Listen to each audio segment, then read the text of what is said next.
Tudo bem?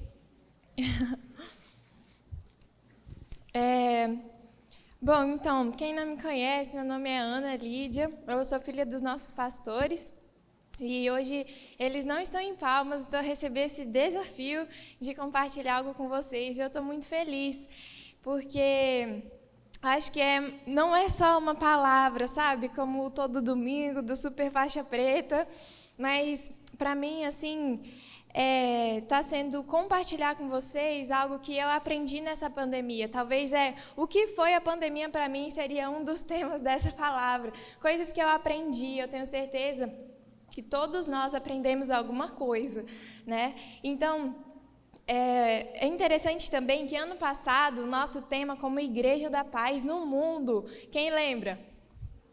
Foi o vinho novo. Então, é interessante porque o intuito do nosso tema ser vinho novo é que nós seríamos o melhor vinho, né? E a gente sabe que o melhor vinho, na verdade, não é o vinho mais recente, mas é o vinho mais velho, né? Que está ali guardado, escondido, num lugar onde ele não é usado, onde ninguém o vê.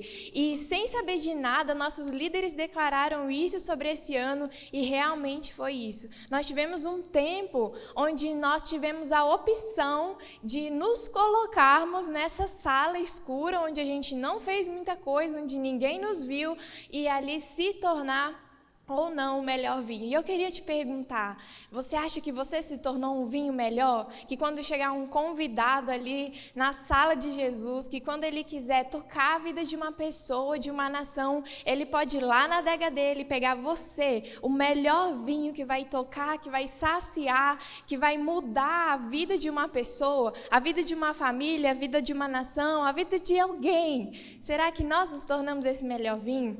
E esse ano é interessante também, eu amo esses temas desses anos, porque o tema desse ano é "E estes sinais acompanharão aos que creem". É interessante que em um ano a gente se preparou, ficou guardado, para esse ano Deus poder nos usar e que sinais e maravilhas aconteçam naturalmente, fluam através das nossas vidas.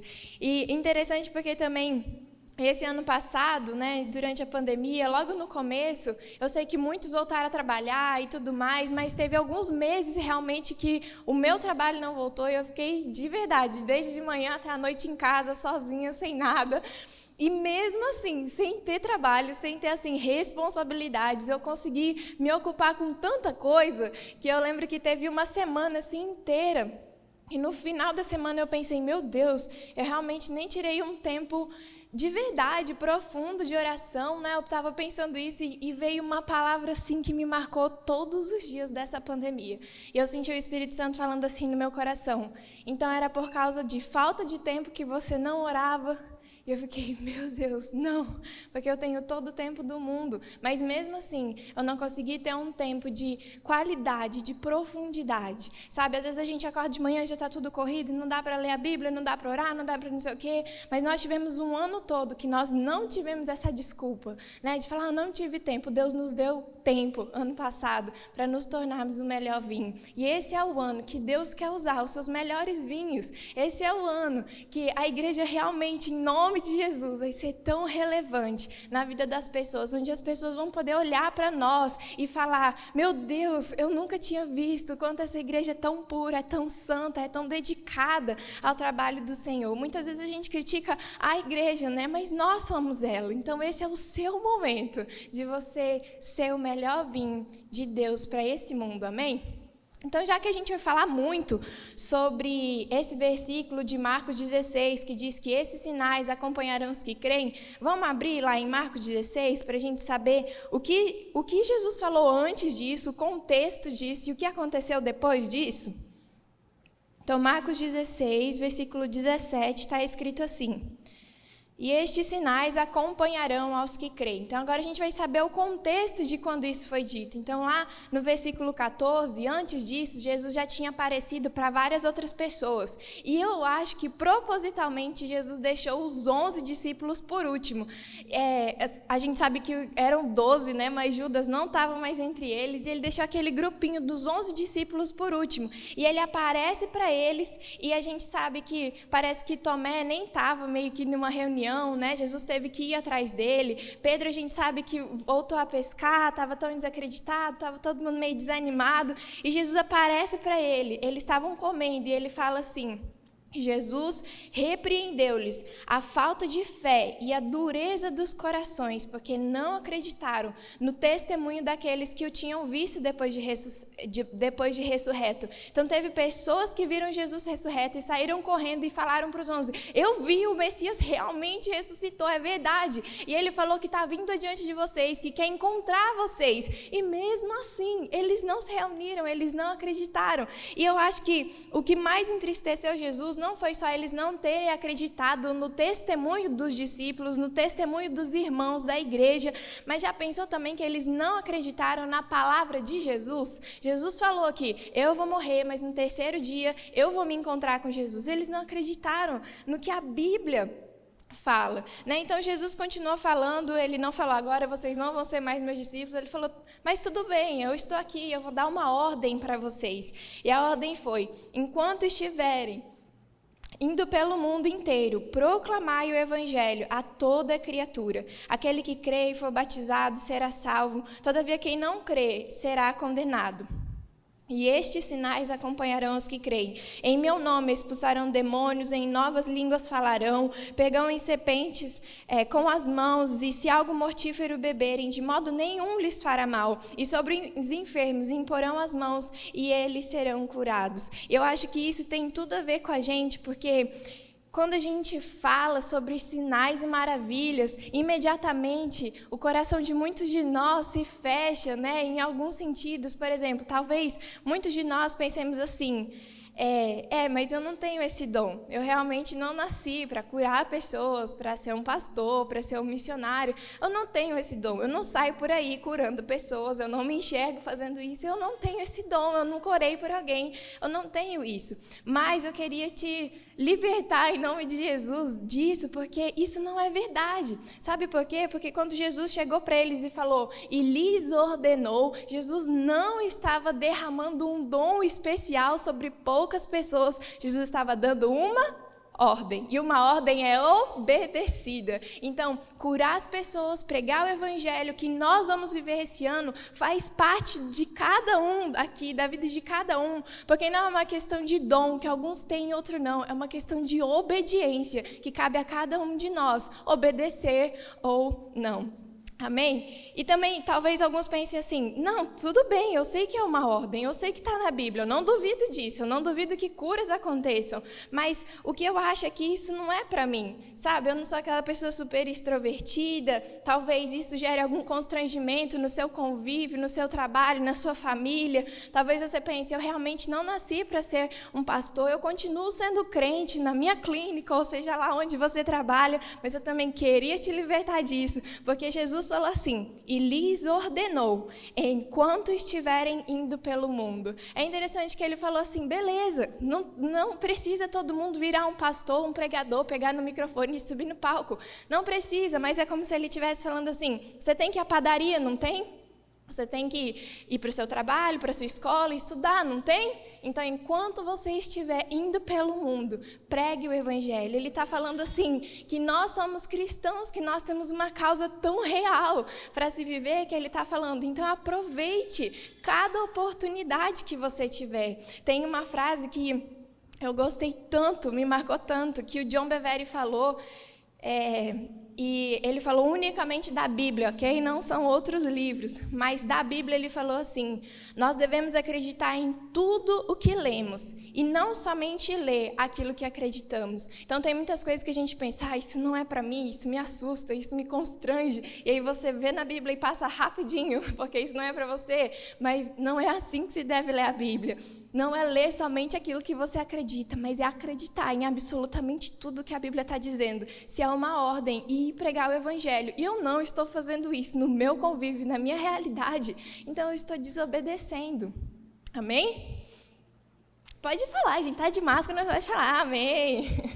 Então, a outra coisa que às vezes a gente pode pensar também é, nossa, mas isso é tão difícil, né? Parece uma coisa tão mística, tão difícil, como que eu faço isso e tudo mais? E outra coisa que Jesus fala é que enquanto a gente for pregando o evangelho, os sinais vão nos acompanhar. Ou seja, parece que o foco de Jesus não é tanto, olha, agora você vai sair, o seu alvo é achar um doente e orar por ele. Parece que o alvo de Jesus é, aproveitem todas as oportunidades para pregar o evangelho, para salvar uma vida a mais. Teve um homem que se conta que ele era ateu, e ele falou assim, que se realmente isso que os crentes acreditam, de que existe um lugar de salvação eterna, e um lugar de perdição, de agonia e tormento eterno, ele falou, eu atravessaria a Europa inteira de joelhos para salvar uma só vida. Então, o que a gente tem feito, que preço, né, temos pagado por uma só vida, e a gente pensar, ela foi salva por toda a eternidade.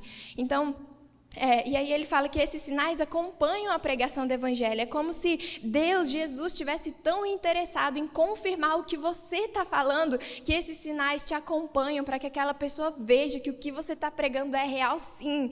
E isso continua no versículo, Jesus fala, e concluindo, depois de lhes ter orientado, o Senhor Jesus foi elevado aos céus, assentou-se à direita de Deus. Então os discípulos saíram, pregaram por toda parte, e o Senhor cooperava com eles, confirmando-lhes a palavra, com sinais que os acompanhavam. Então, cada vez que você pregar o evangelho, os sinais e a presença de Jesus vai estar com você. Em outros evangelhos, esse texto é aquele, ide pregar o evangelho em todas as nações, batizando o nome do Pai, ensinando o que eu lhes tenho dito, e aí ele fala, e eu estarei convosco até a consumação dos séculos. Então, muitas vezes, quando a gente está triste, a gente pensa, não, mas Deus está comigo, e é verdade, Deus está com você, mas nesse texto ele está falando, enquanto você pregar o evangelho, eu vou estar do seu lado, confirmando as palavras que saírem da sua boca, amém?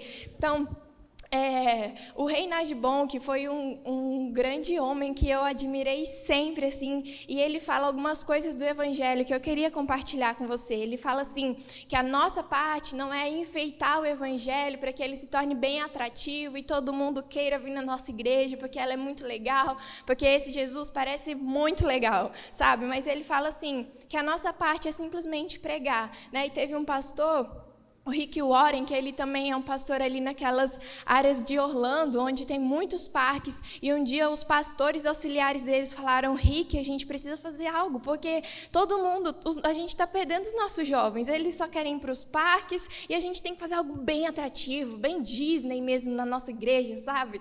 E não é errado fazer coisas, né, legais, mas o Rick Warren falou assim, mas o que nós realmente precisamos fazer é dar a única coisa que eles não vão encontrar em nenhum desses parques, que é Jesus. Então, a nossa parte não é enfeitar, a nossa parte é pregar. O mais simples que você conseguir pregar o evangelho é assim, e Deus vai fazer, Deus vai convencer as pessoas. Ele fala também que a nossa parte não é convencer. Já viu um pai que se converte e o filho não, ou um filho que se converte e o pai não, e parece que tem aquela guerra eterna, um esposo, uma esposa, tentando convencer e tudo, e ele fala, essa não é a nossa parte. A nossa parte é pregar o evangelho do jeito que ele é, tão simples, sem condenar o outro, e Deus vai fazer. E agora, antes da gente falar sobre os sinais em si, sobre o que eles fazem, como a gente pode viver isso, o que são essas coisas, como que a gente pode viver isso no nosso dia a dia, eu reparti essa palavra em duas partes, ok? Não em vários pontos, hoje vai ser diferente, mas em duas partes, porque antes da gente sair pregando o evangelho, antes da gente se preocupar em sinais e maravilhas, em curas ou em qualquer coisa, a gente precisa de uma coisa, que Jesus também falou para os discípulos. Logo após Jesus ter falado, ide pregai o evangelho, ele falou outra coisa. Vamos abrir lá em Atos 1.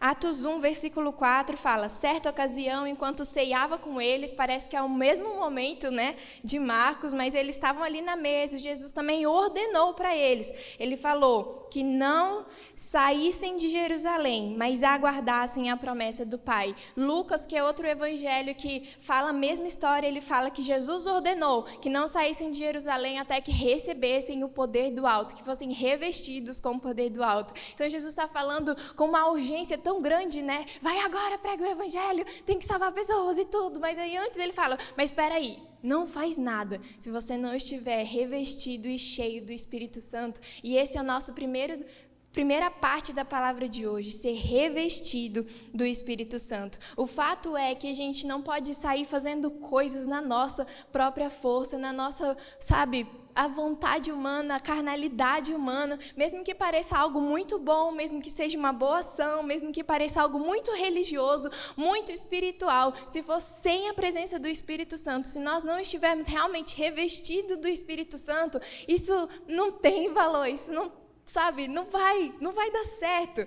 E o que eu vejo nisso é que muitos de nós, a gente às vezes se empolga tanto, a gente é tão desafiado por algo. Não sei se você já teve uma experiência mais ou menos assim, de ouvir uma palavra, ou estar numa conferência, ou Deus falou com você e você ficou tão empolgado, aquela fome de, quer saber, eu vou servir, eu vou entrar nesse ministério, quer saber, eu vou assumir essa célula. Eu acho que é difícil, mas quer saber, eu vou. E aí você está empolgado, você não vai abrir minha casa, e você vai fazendo coisas porque você está tão empolgado, você quer fazer algo para Jesus.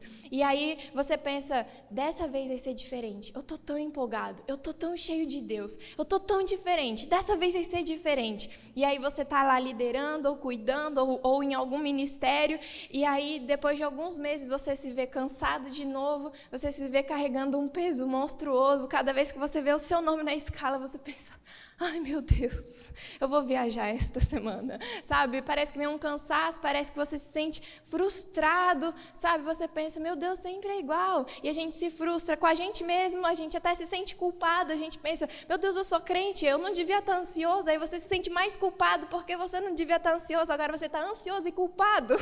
Já sentiu essas coisas? Aí você se sente preocupado. Enfim, e a gente pensa, aconteceu de novo, eu me frustrei de novo comigo, eu acho que eu não consigo. Ou às vezes a gente se frustra com a igreja, às vezes se frustra com algum líder, a gente se frustra com alguma coisa, mas a gente cai nesse mesmo lugar. Sabe por quê? Porque com certeza, quando a gente se sente assim, nós saímos empolgados, mas na nossa própria força. Nós pensamos, pregar o evangelho, eu sei fazer isso, liderar uma célula. Eu sei fazer isso, você delega as funções e comparece no dia. Cuidar de alguém, eu sei fazer isso. Você senta com a pessoa e fala, e aí, como você está hoje? A gente pensa, eu sei fazer isso. E você está tão empolgado. E a gente sai fazendo na nossa própria força. E não se interessa em pensar se nós estamos realmente revestidos do poder do alto. É interessante porque os discípulos, eles não só viram Jesus curar pessoas, ressuscitar pessoas, pregar para milhões de pessoas, eles mesmos fizeram isso. Eles mesmos colocaram a mão sobre pessoas, eles sabiam curar pessoas, eles sabiam pregar para multidões de pessoas. Mas Jesus falou assim, não me importa se você acha que você sabe fazer isso, que parece ser espiritual, não faça se você ainda não estiver revestido do poder do alto. E sabe por quê? Não é algo mal, não é algo pesado, é justamente para que não fique pesado, é justamente para que a gente não se sinta frustrado com a igreja ou com a gente mesmo, E eu queria te falar algo hoje que foi uma das palavras para mim nessa pandemia, eu falei, meu Deus, eu estou fazendo tantas coisas, mas eu já estou tão cansada, eu acho que eu estou fazendo tudo nos meus músculos, no meu jeito, na minha sabedoria, e não realmente dependendo do Espírito Santo. E eu queria te falar uma coisa que eu te prometo que é verdade, não é invenção de pastor, não é isso.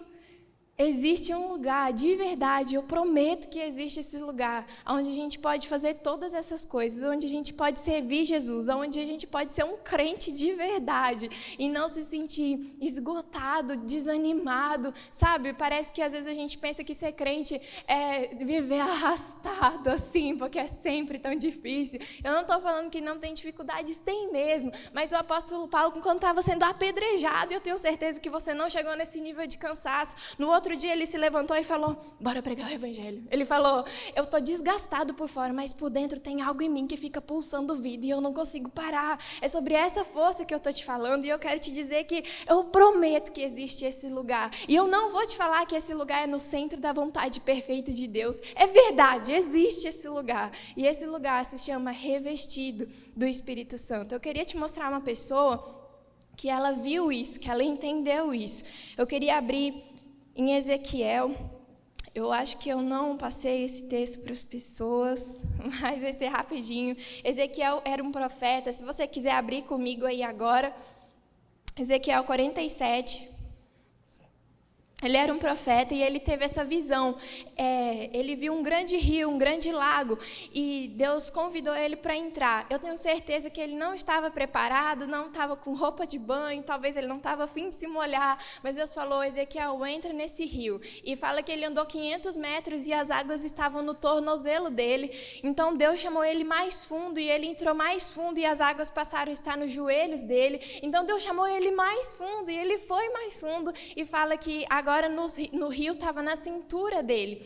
E Deus chamou ele mais fundo. E Ezequiel 47:5 fala assim: mas agora era um rio que eu não conseguia atravessar, porque a água já havia subido muito e era tão profunda que só podia ser atravessado a nado. Era um rio que não se podia vencer apenas caminhando. Sabe, nesse tempo eu acho que eu descobri um grande mistério, hein? Se prepara.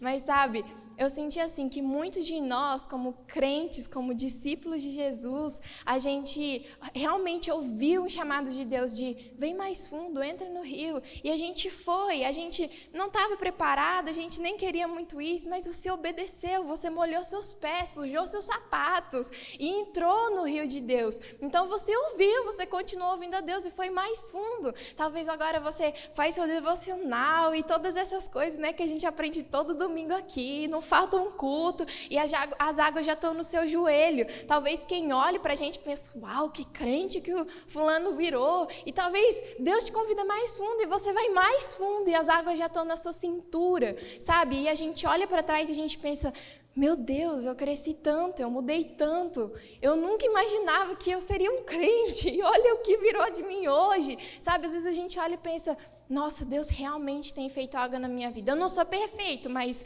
uau, que tanto de coisa que eu mudei, que tanto de coisa que eu já caminhei nessa vida, olha onde eu estou envolvida até nas coisas da igreja, eu nem me reconheço mais, né? E às vezes a gente pensa: aqui é muito bom.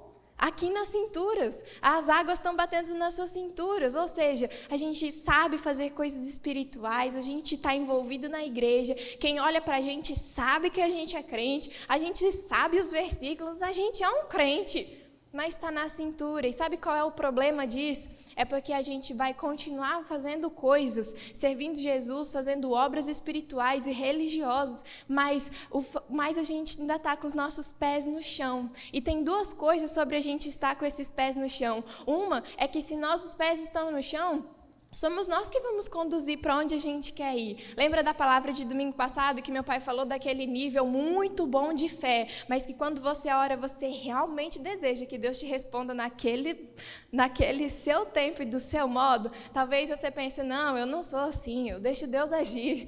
Mas quando não acontece, quando você perde aquele emprego, aquela pessoa, você, sabe, se sente frustrado com Deus, e por que Deus deixou isso acontecer comigo? Bom, então você estava esperando que Deus respondesse do seu modo e do seu tempo, sim, sabe? Mas os seus pés ainda estão no chão. E a outra coisa dos nossos pés ainda estarem no chão é que nós vamos nos cansar, porque os nossos pés que estão carregando todo o nosso peso. A gente não está agindo na força do Espírito Santo, revestido de Espírito Santo, não. A gente está indo na igreja, fazendo coisas gospel e achando que está tudo bem, porque as águas já estão na cintura e eu já fui muito mudado. Mas se os nossos pés ainda estiverem no chão, se a gente se contentar com esse lugar onde a gente não é tão cheio do Espírito Santo e nem tão mundano, então a gente vai ficar aqui, parece um lugar muito bom, mas aí você sempre vai se sentir cansado, sempre vai se sentir frustrado, ansioso, culpado pelas coisas, sabe? Porque a gente se recusa a ir um pouco mais fundo, onde as águas não alcançam mais no chão. E nesse lugar, realmente, a presença do Espírito Santo é como um rio que flui, sabe? Como uma correnteza que vai te levando. Mas muitos de nós temos tanto medo, né, de chegar a esse lugar onde eu não tenho mais pé. Como assim? Ele pode fazer o que quiser da minha vida? Eu vou me tornar um líder de célula? Não quero. Estou brincando, mas sabe, nesse lugar onde a gente tem medo que Deus realmente haja na nossa vida. Talvez a gente tenha medo de perder alguma coisa, algum benefício. Mas eu tenho tanta certeza que Deus hoje está nos chamando mais uma vez. Vem mais fundo, não tem medo, vem mais fundo. Até um lugar onde o Espírito Santo é a sua força, onde você está revestido de poder, amém? Algo que eu tenho pensado muito sobre o Espírito Santo é que muitas vezes a gente acha que o Espírito Santo é uma opção, né? É opcional a gente ser cheio do Espírito Santo ou não. Talvez muitos de nós, no meio da igreja, a gente pense que talvez ser cheio do Espírito Santo vai te ajudar em alguma coisa, vai te fazer um crente melhor, sabe? Mas a questão não é que vai te fazer um crente melhor. A questão é que sem o Espírito Santo nada podemos fazer. Jesus falou em João 15:5, sem mim nada podeis fazer. Quando ele se ausenta dos discípulos, ele fala, agora vocês estão sem mim, fica paradinho no seu lugar, você só vai se mover quando o Espírito Santo te encher novamente. O Espírito Santo não é uma opção, ele é uma necessidade. Eu tenho certeza que, por exemplo, alguma necessidade nossa, por exemplo, imagina que eu perdi meu emprego e eu tenho uma família para cuidar e eu, sabe, e aí eu vou e passo o dia inteiro entregando currículo, não me importo no sol de Palmas de 50 graus, eu faço o que for preciso porque é uma necessidade, eu não vou sentar e ficar, sabe, não é assim? Não é uma necessidade? Se isso acontecer com você, você não faria a mesma coisa? Pagaria o preço que fosse necessário, porque, meu Deus, é a minha necessidade. Mas quando a gente pensa sobre o Espírito Santo, eu estou vazio do Espírito Santo, mas eu estou sentada no meu sofá assistindo TV, porque Jesus me ama e eu já recebi alguma coisa. E não é assim. A gente tem que entender que não é uma opção, é uma necessidade, é a nossa maior necessidade, é mais necessário do que comer, do que qualquer outra coisa. Sem Ele, a gente não pode fazer nada. E aí a gente se tornou crente para quê mesmo? Se não é para fazer nada, para vir na igreja. Sabe, o que tem queimado no meu coração durante esses tempos é que, poxa, a gente virou crente só para isso. Tem algo tão maior para que viver, tem pessoas que morrem sem conhecer Jesus e a gente nem se importa, sabe? Que tem algo muito maior do que vir na igreja, do que ser um crente, tem um propósito tão maior para que viver. E eu estava pensando que talvez se a gente olhasse a igreja, muitas igrejas, e quem me conhece sabe que eu não sou as pessoas que condenam a igreja, porque eu tenho plena ciência de que eu sou a igreja, então se eu condeno a igreja, eu estou me condenando. Eu amo a igreja, eu sou daquelas que defende a noiva de Cristo. Mas eu pensei, se a gente olhasse as igrejas hoje de cima, talvez elas pareceriam um ferro velho. E eu queria te explicar isso. Eu queria que você visse essa ilustração na sua cabeça. Imagina que você recebeu um carro. Ok? Você recebeu, está na sua garagem, você tem a chave dele, você tem a habilitação, você pode andar nesse carro, é seu, e você está tão feliz, meu Deus, eu fui salvo, eu recebi esse carro, eu posso ir para onde eu quiser, agora eu sou livre de verdade. Mas a palavra de Deus diz que sem mim nada podeis fazer. Então imagina que você tem esse carro, mas você concorda que sem gasolina você nada pode fazer? E o Espírito Santo é a nossa gasolina. Muitos crentes recebem a salvação e ficam tão felizes. Eu fui salvo, eu sou livre. E é tão lindo, né? A gente se emociona cada vez que alguém vem aqui. É tão poderoso. Você está salvo de um lugar de agonia eterna. E aí a gente estaciona o nosso carro e nunca se preocupa em ser cheio do Espírito Santo, porque a gente pensa, é uma opção, eu posso sair de casa ou não, eu posso fazer diferença ou não, mas esse não é meu dom. Meu dom não é ser pastor. Pastor fazem a diferença. Eu sou sei lá o quê. Isso é uma mentira. Você é um carro poderoso de Deus. A gente só precisa colocar essa gasolina e sair pelo mundo, salvando pessoas, curando pessoas, porque do que vale a nossa reputação, sabe? A gente tem tanto medo, né? E, enfim. Gente... Eu prometi que eu não ia chorar hoje. Eu estava forte. Mas sabe...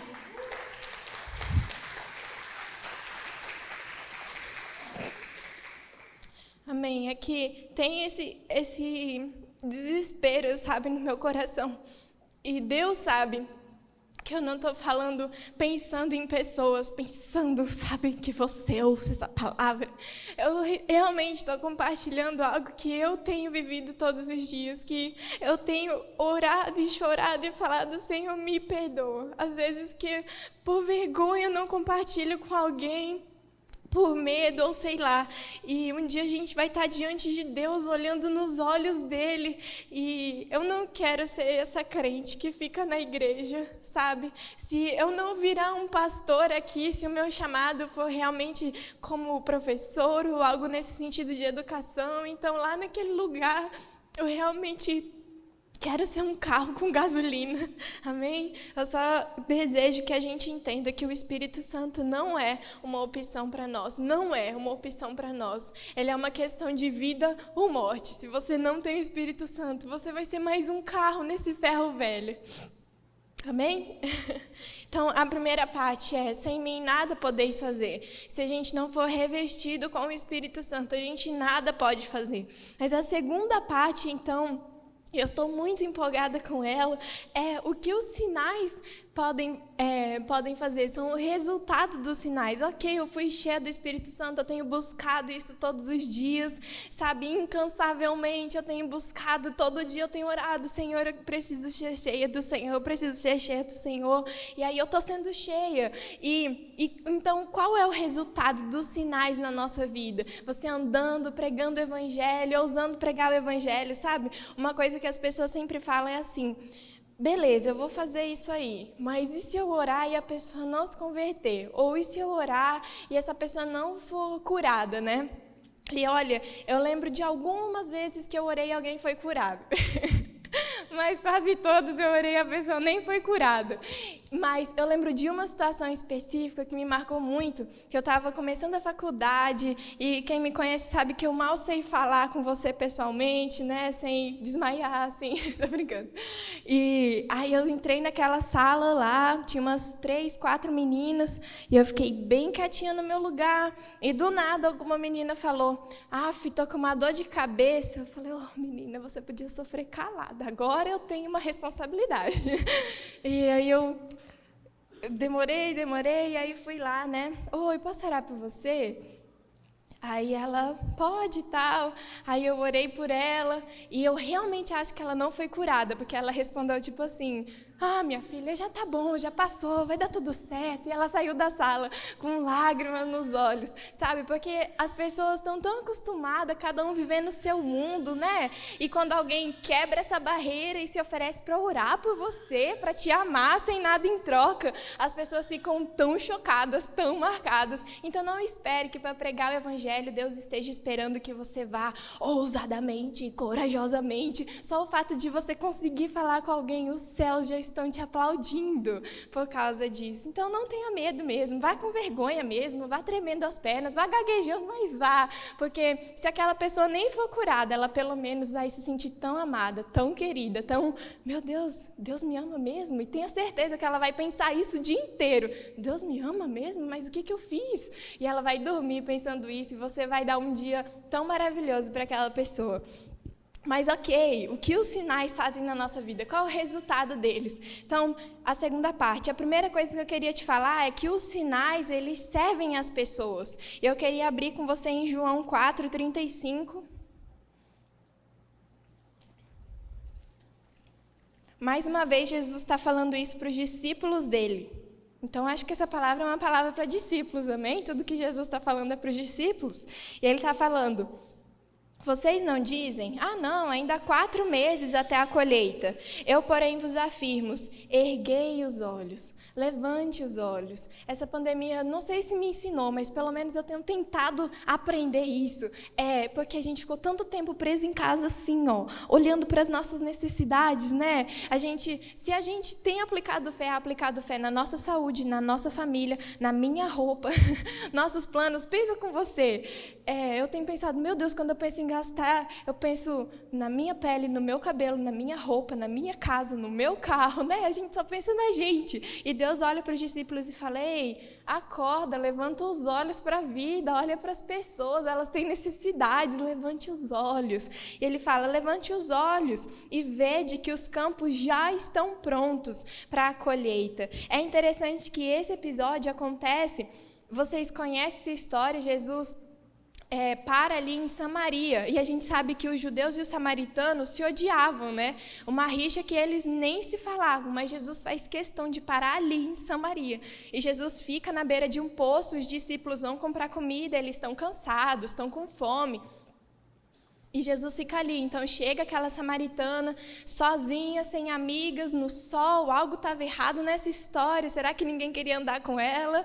E ela vem sozinha ali buscar água, e Jesus começa a compartilhar com ela, começa a falar o evangelho com ela. E interessante que os discípulos voltam da cidade com comida para encher a sua barriga, e a mulher volta para casa sem o jarro de água que ela foi buscar água, gritando, louca, desesperada, falando: ei, vem conhecer, se você não acredita em mim, tudo bem, mas eu vi o Messias lá fora, se você não acredita, leva alguém para ser curado, porque ele vai curar. E ela convida as pessoas para ir até Jesus. Gente, aquela mulher que não tinha uma boa fama, conseguiu mobilizar a cidade inteira dela. Os samaritanos que odiavam Jesus, convidaram Jesus, os judeus, convidaram Jesus para passar 2 dias com ele, e Jesus estabeleceu o reino dele ali em Samaria. Já pensou? Mas o que mais me desafia é que quantas vezes a gente tem esse comportamento dos discípulos, né? De, eu tô com fome, tá a hora de pensar um pouco em mim, sabe? Eu já fiz tanta coisa para as pessoas, para a igreja, eu sirvo tanto, tá na hora de eu ser alimentada também. Eu vou e vou comprar a minha comida, eu vou comer o meu almoço.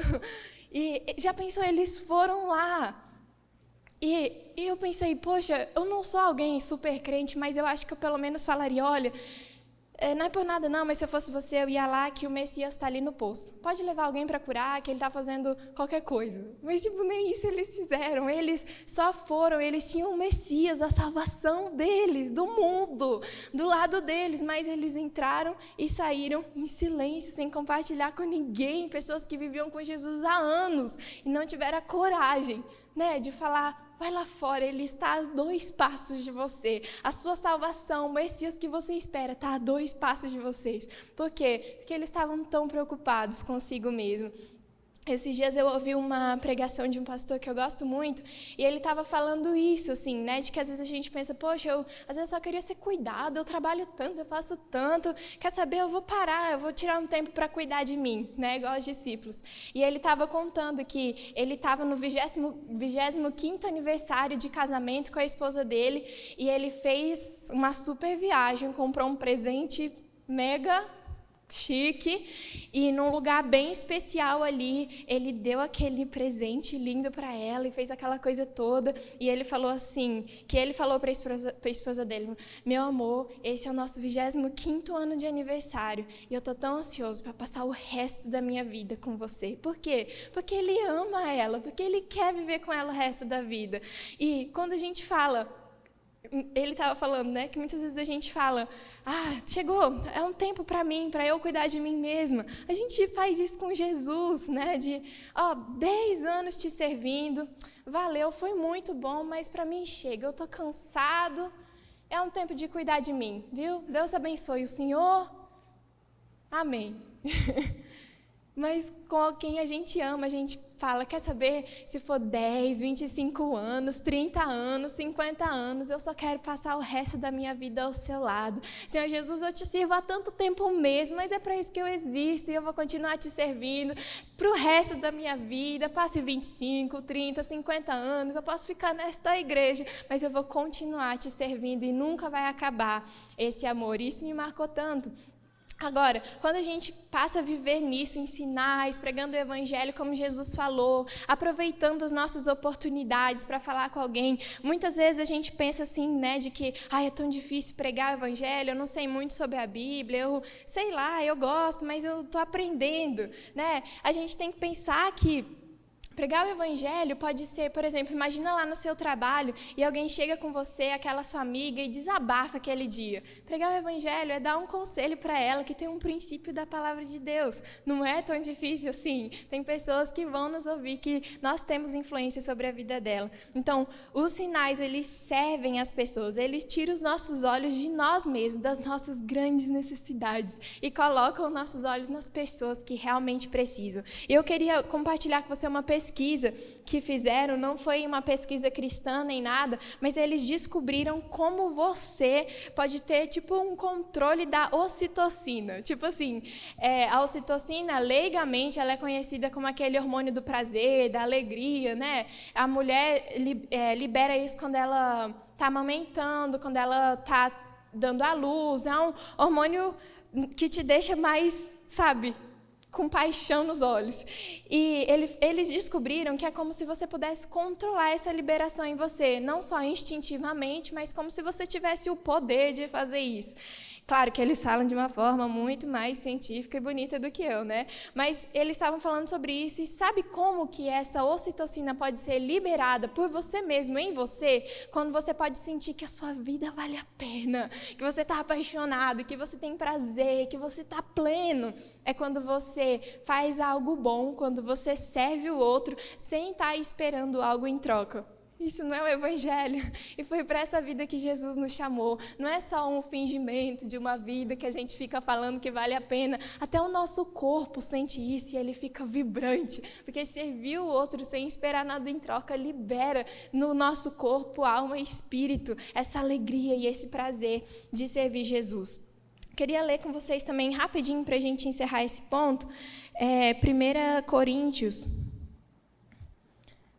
2 Coríntios 4, está escrito assim, só vou ler para vocês, bem rapidinho.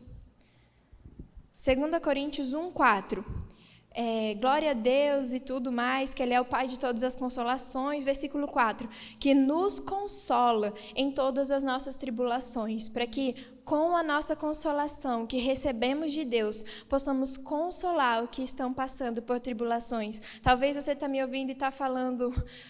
querida, suas preocupações são roupa que você quer, um cabelo que você quer. Bem, as minhas preocupações são realmente sérias, né? Talvez você perdeu alguém, talvez algo tão sério no seu casamento, algum filho, algo que é muito mais sério, que é realmente sério. Bom, então a Bíblia também tem uma palavra para você, porque ela diz que Deus, o Espírito Santo, está te consolando em todas as tribulações. Mas quando a gente lê isso, a gente também, novamente, pega a nossa fé e aplica somente para nós mesmos.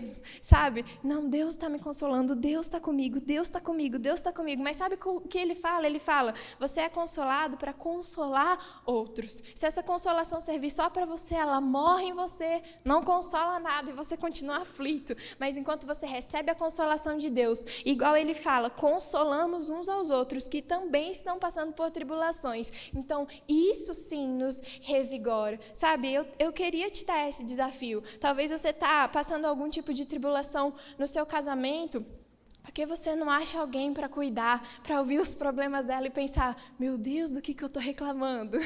Sabe, se o seu problema, sei lá, na sua saúde, sai visitando os hospitais, sai fazendo alguma coisa, porque a consolação que você recebe, ela é unicamente para que você também console outras pessoas. Amém? Olhar para cima, erguer os olhos, vai revigorar a nossa vida. Isso é ser cristão de verdade. E a última coisa que eu quero falar sobre os sinais, os resultados dos sinais, é que os sinais também, eles mantêm os nossos olhos fixos na eternidade. Enquanto você está pregando o evangelho, enquanto você está ousando, sabe? Às vezes orando por alguém, investindo na vida de alguém, cuidando de alguém, sendo um conselheiro para alguém, o que estiver nas suas mãos para fazer, os seus olhos se mantêm fixos na eternidade. À medida que a gente para de fazer isso, a gente só começa a pensar em nós mesmos, nesse mundo, nessas necessidades e tudo. Então, viver em sinais, eles mantêm os nossos olhos fixos na eternidade. E eu queria ler com você Apocalipse 19.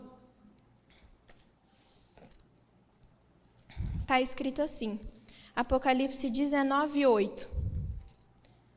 7 e 8 está escrito: alegremos-nos, exultemos-nos, demos glória a Ele, porque chegou a hora do casamento do Cordeiro, ou seja, o dia que Jesus vai voltar, e a sua noiva já está preparada. A sua noiva já está preparada?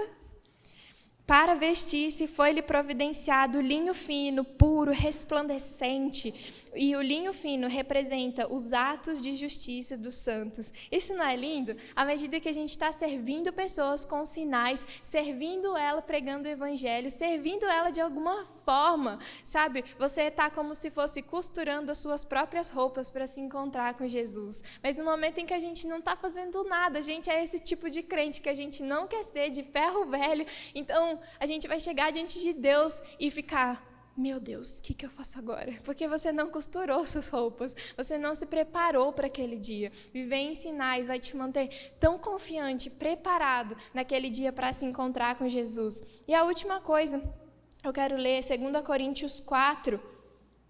2 Coríntios 4:15 está escrito assim.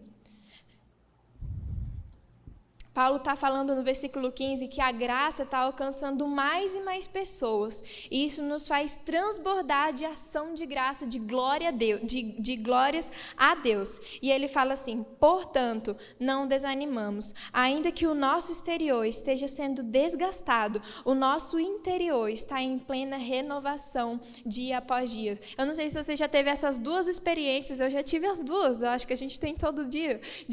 Uma experiência de você nem estar tão cansado fisicamente, mas quando você pensa: ai, tem que servir naquele encontro com Deus, ai, tem aquela célula, ou tem aquela alguma coisa, você pensa: eu estou tão cansado, hoje ainda é dia de comunhão, eles ficam lá conversando, eu estou cansado, eu não quero ficar até tarde. E, sabe, você nem está com o exterior desgastado, mas dentro parece que a luz está tão fraquinha, ela fala: vamos ficar, minha filha, está tudo bem. Agora, o outro lado é quando você está cansado, você tem feito tanto, mas lá dentro tem uma chama tão acesa, que você pode estar desgastado, igual ele fala: por fora eu estou desgastado, mas por dentro tem uma chama tão grande, que fica falando: ah, vai só mais hoje, vai só mais um pouquinho, sai mais cedo, mas vai. Eu sinto tanto isso nos encontros com Deus, que a gente está com as pernas tremendo, né? Quem já serviu no encontro com Deus? A gente mal aguenta andar, aí vem aquela voz que está uma chama ardente e fala: só mais essa louça, minha filha, e você lava a louça cantando. Gente, o alvo da sua vida deve ser trabalhar no encontro com Deus, para você ver o que é vida de verdade. A gente está tão cansado, mas continua com aquele fogo queimando dentro de nós. E ele continua falando: porque as aflições leves e passageiras que estão produzindo para nós uma glória incomparável, de valor eterno. E eu queria te falar que eu não sei o que Paulo estava falando quando ele disse que as aflições deles eram leves e passageiras, porque ele era apedrejado, ele era expulso dos lugares, todo mundo odiava ele, sabe? Não eram aflições leves e momentâneas, eram aflições tenebrosas. Mas o que ele está falando é que quando ele levantou os olhos, ele viu que, comparado com a eternidade, o que é esse sofrimento, né? Comparado com a eternidade, um dia você poder apresentar para Jesus pessoas que você ganhou, que você cuidou, que você discipulou. O que é esse problema? Quer saber, em vez de ficar focado aqui: ah, todo mundo me apedreja, foi para isso que o Senhor me chamou? Então, sabe, em vez de ficar focado nessas coisas, ele levantou os olhos e ele pensou: problemas são leves e momentâneos, porque um dia todos eles vão me aplaudir enquanto eu estiver entrando na glória de Deus, sabe? Talvez você é jovem e as pessoas zoam você por decisões que você toma. Sabe de uma coisa? Você pode levantar os olhos com tanta confiança, sabendo que naquele dia as pessoas e a humanidade inteira vai te aplaudir diante de Deus pela decisão que você tomou, sabe? É isso da gente olhar mais para a eternidade do que as coisas agora. E ele fala, concluindo: sendo assim, nós fixamos os nossos olhos, não naquilo que se pode enxergar, mas naquilo que não é visto, porque o que é visível, o que eu posso tocar é tão passageiro, mas aquilo que eu não toco, aquilo que eu não vejo, mas quando eu levanto os olhos, isso sim é eterno, e isso sim é o que eu vivo. Então eu queria te convidar para você ficar de pé agora.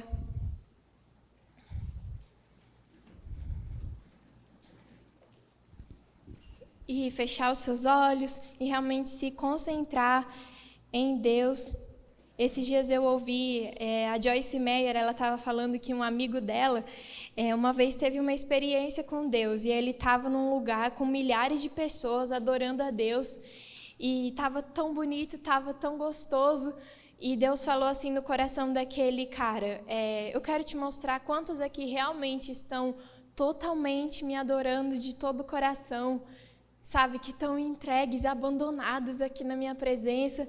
E quando ele abriu os olhos, ele viu uma luz assim saindo do peito de umas 4 a 5 pessoas, num auditório de milhares de pessoas. Mas porque parece que a gente sempre tem pressa, sabe? No louvor aqui, tudo bem, o louvor aqui é rápido e tal, mas em casa a gente ora pensando em outras coisas, a gente ora com pressa. E para muitos a pandemia ainda está rolando, né? Você ainda está em casa. Então, para que a pressa? Sabe? Da gente não ter pressa de sair da presença de Deus, de terminar logo aquilo. A gente conseguir se concentrar totalmente em Jesus, na face de Jesus. Ah, Pai, eu só saio daqui quando eu for cheio do Espírito Santo. Amanhã eu vou estar de novo. Depois de amanhã também, essa semana eu vou estar todos os dias. O que eu anseio é que você possa fazer uma decisão real no seu coração agora de falar, Senhor, eu decido, eu vou ser cheio do Espírito Santo. Eu vou perseguir isso, custe o que custar. Quando tem que entregar um trabalho que quer, a gente persegue isso com todo o coração, mas quando tem que ser cheio do Espírito Santo, a gente ora 2 minutos quando acaba o culto, e é isso resume a nossa vida. Sabe, Deus está nos chamando para uma vida que é cristã, do jeito que Ele quis dizer quando Ele disse cristã. Não só pensando em si, não só vivendo para si, mas com os olhos levantados, vendo a necessidade das pessoas, vivendo, se desgastando, gastando a própria vida para salvar mais uma pessoa, para influenciar mais uma pessoa, para não ser mais um carro no ferro velho, mais um ferro velho, sabe? Mas de falar, custe o que custar. Custe o preço dessa gasolina.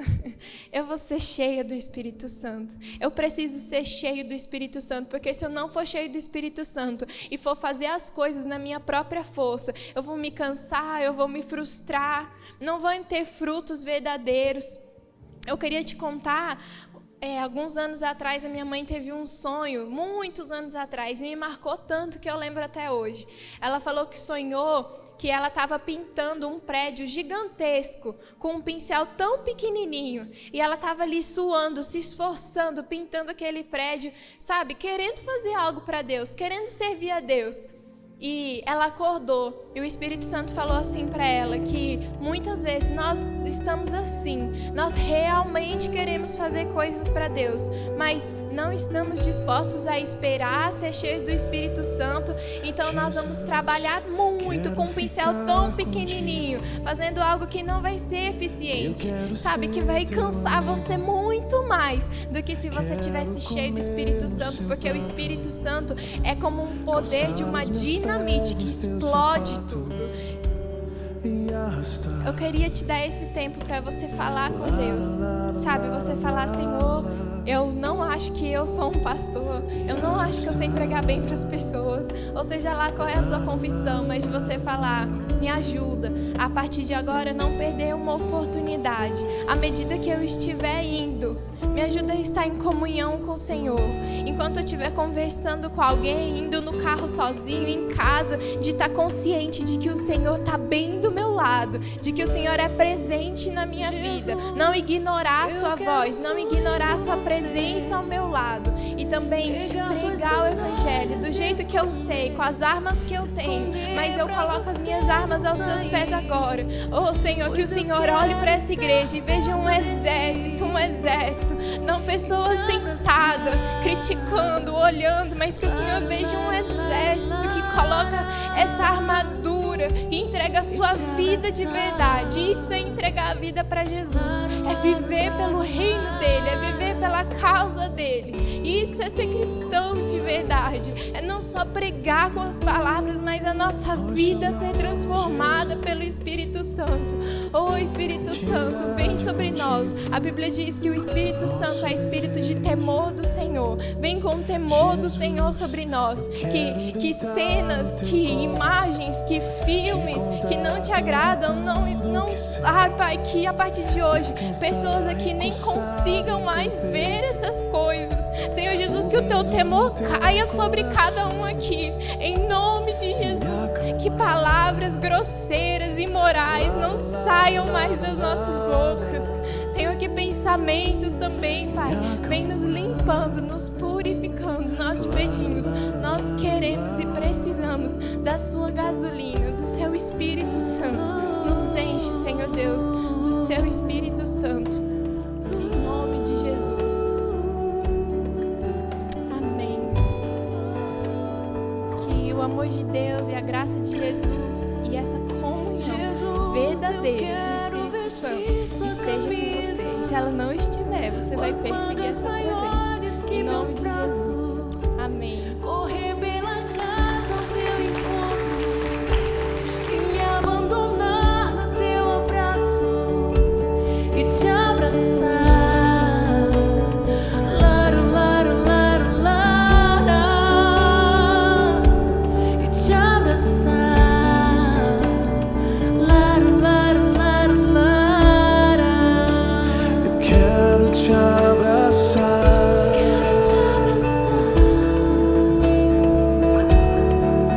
Ser teu amigo íntimo.